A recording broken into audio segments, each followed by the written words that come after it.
Welcome to another episode. And now, Dr. Aaron Bryant. I can imagine. Now you're talking something that's personal, right?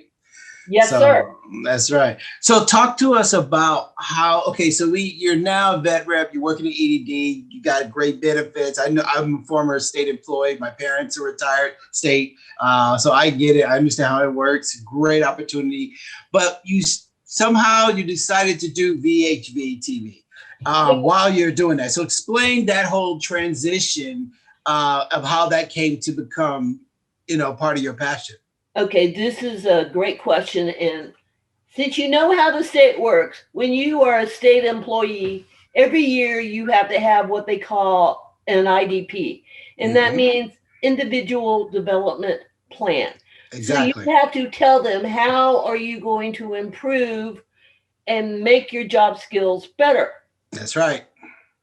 So for 3 years, I put in my IDP to my boss, Lucy Scarborough, and I would say to her, why don't you let me do a cable access TV show so I can reach out to veterans and tell them what their benefits are and get them to come into the office to register for services. Because part of being a vet rep is not just helping people find the job. It's not just helping a veteran find a job. There's more to it than that. Sometimes you run across veterans that can't work for whatever reason, whether they're homeless, they don't have training, they haven't been in the workforce a long time. Whatever the issue is, you try to come up with a solution. And then also part of the job is educating veterans on their benefits, what's available to them in the community. So my boss set forth to us that she had specific goals that she wanted us to meet. So with the other 2 vet reps that I had at the time working with me, so for 3 years I kept putting in the IDP, and so finally the 3rd year, Lucy says to me, "Okay, Sheryl, I'm going to let you do this."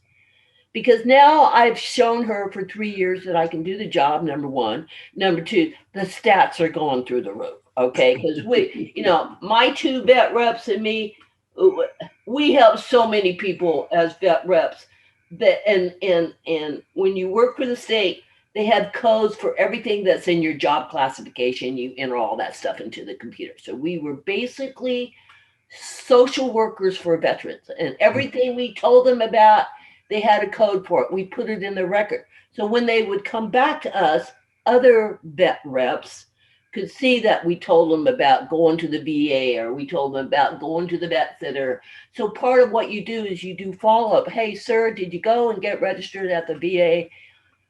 Do you have your medical benefits now? So it's not just getting jobs. It's really educating the veteran.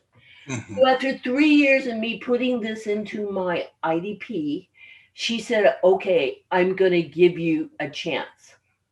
Oh my God, did that change everything? So long story short, one of my DVOPs, Disabled Veteran Outreach Program Specialists, his name is Jim Blank, and I went over to the Mid-Penn Media Center in Palo Alto, and we pitched our concept to the executive director at the time. His name is Elliot Margulies. He's still with the EDD. He's still with the Media Center. But he immediately gave us permission to do this. And like a week later, we went into the studio. Now, mind you, I had not been in a TV studio where I was the host.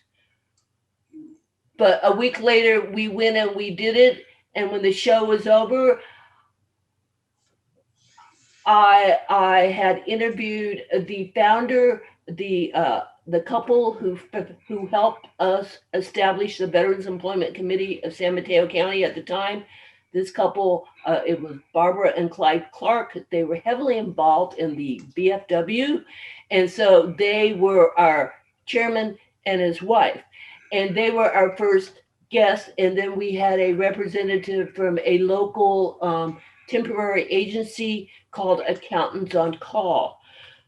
So we put together our first show and we did it. And when it was done, the crew applauded us because we did it all in one take.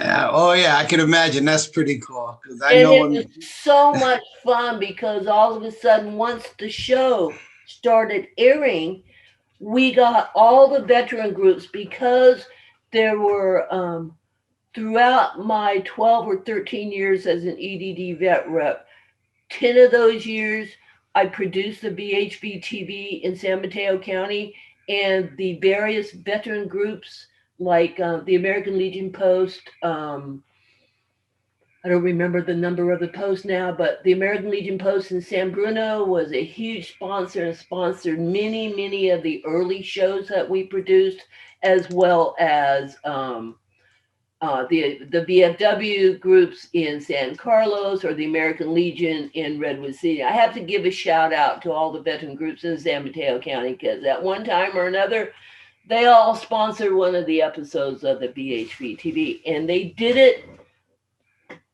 until I retired. Well, that's a good question. When you say funded or sponsored, was that something that was necessary because EDD would not cover all the expenses? Explain that. Yes. And great question, by the way, because people don't understand how I was able to do this as a state employee. It was approached primarily as an outreach effort. How do we get veterans to come into the office? I can't be everywhere. My vet reps some of them were so disabled, it was all they could do to get to the office. You know, they had their own issues. So the idea was, if you're going to give me a problem and say, okay, we need to get veterans to come into the office, and I'm going, well, how do I do that? If this person is not physically able to do the sort of outreach that we need, and I have to be here at the office and somebody is outstationed at the VA in Menlo Park, how do you do that? Well, to me, and because it was San Mateo County happens to be in the heart of Silicon Valley, and I am a bit of a nerd, if you will, and so I just decided, Cheryl, all the boss can do is say no. But once she saw the first show that we did and the technology at the time, we were showing them on closed circuit TV when we first started this at the College of San Mateo, which is a junior college. And it was like a half an hour from our office at the time. So we had staff outstationed up there to help the college students look for part-time jobs. So they would show our programs on campus, and we got a lot of veteran students coming in because they showed our programs on campus, and they would either see me or one of my other vet reps, or they would see somebody at one of the outstation people from the EDD at the college. So that was the beginning of it. So, I find it interesting because you guys are so successful. And again, because I'm familiar with state government, there's, when you look at the hierarchy of EDD, I would imagine your director, of EDD, which is, I'm assuming was still out of Sacramento, because that's where that's where the main office is. Was that the case? And I'm assuming it's still out of Sacramento. But see, here's the thing with the EDD. This was not it. The deal I had with the EDD was, as you know, when you're a state employee, you can't touch money. Part of the reason that we established the Veterans Employment Committee of San Mateo is when we put on annual job fairs, we would charge employers, say $200, $250 a fee. We would use that money to pay for items veterans needed to get a job. For instance, if I had a veteran and he had a construction background and he was looking for construction work and he didn't have steel-toed boots, we had money within a Veterans Employment Committee because of the job fairs. We would buy him the boots. So he didn't have an excuse. So he could be job ready. So we used the BEC, we established the BEC So the volunteers that we had in the VEC were Right. all from the both local veteran groups. They contacted the employers as we're taking care of veterans to participate in the job fair because we had so many veterans to help. We literally did not have the time to do that. No, understood. Because, you know, you're talking about two different arms. You have the state government and you have the nonprofit. And those two can't interact because state can be accountable. And I get it.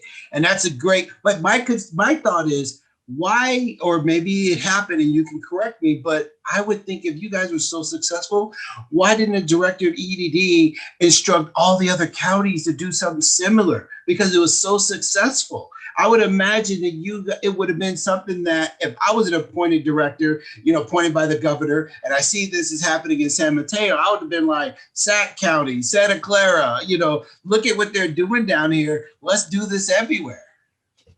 You know, I don't even know how to even try to answer that question, because that is a multi-layered question, because it's above your pay grade, right? you know, I'm a volunteer. Right. I don't make money at this. I volunteer my time to create this content. And everything that's happened in the last year with the pandemic and the just how in the heck, Sheryl, are you going to continue to produce content if you can't even get inside the studio? And nobody can get inside the studio because the studio is closed because of the COVID. So the COVID, we don't know what's going to happen with the studio. But so I choose to produce content because I have to be creative in some way. I can't sing, I can't dance, I can't act. So I don't have that skill set. But I can do interviews and I can talk to people and I can get a genuine conversation going, you know, right. Heartfelt, you know, my version of the truth, because we all have our own version of the truth. But the EDD never wanted to own the TV show. That was never Right. in the management, upper management, Sacramento. I don't think that was ever they ever considered that. Okay. And they don't own the concept. Right. True. I own that the is concept true. Because I'm the one that's producing it. True. Understood. And during the time that I did produce it while I was working, the technology changed. Now, I started this in the mid-90s, and when I first started, we were using 2-inch tape decks. Do you know what I'm saying? Mm-hmm. I'm aware. Okay, so now you go from that, you go to DVDs, and then from DVDs you go to, so as the technology changes, we had to adapt to it. So everything, when I first started filming, used to be done in standard definition, ST. Standard definition used to be state of the art. But what happened was that all changed. The technology started to be done better, and you could get a higher resolution in the pictures, and now everybody wanted 1080p HD. Well, then the studio converted to high definition in 2015. So during that time that they were closed almost a year because they rebuilt the studio with state-of-the-art equipment from the ground up. Right. I was in, oh my God, Sheryl, how am I going to do this? So I call this my first act, and it's the apprenticeship period of VHV TV. So as the studio was being rebuilt into state-of-the-art high-definition studio, I got contacted online by a lady by the name of Jeannie Cowan, who runs the InPower program up at the College of San Mateo, and she contacted me and she said, I just ran across your program and I would like to be your first guest in the new studio setting. I'm sorry, Cheryl, did you say N as in November or in power, or you Yeah, say M? the name of the nonprofit is called In Power, but it really Oh, means empower because what they do at the time, and they still do it, and they're very successful, and they have their own channel now. But this is an amazing story. So this woman calls me, she emails me. So she and I start talking, and then I completely changed the business model of the VHV TV, because remember, VHV TV, the local veteran groups were paying for it. But when Jeannie contacted me, because she was part of a nonprofit called In Power, they paid the production cost. So what I did, that changed my focus. So instead of just presenting veteran groups, local veteran groups, and how they outreach to veterans and members of those groups, I shifted to let's do nonprofits and how do they help veterans? So veteran nonprofits. So Empower was a great, Empower changed my life. I hope you have been enjoying the show. Well, do not go anywhere just yet. We have a continuing episode with Dr. Bryant Speaks.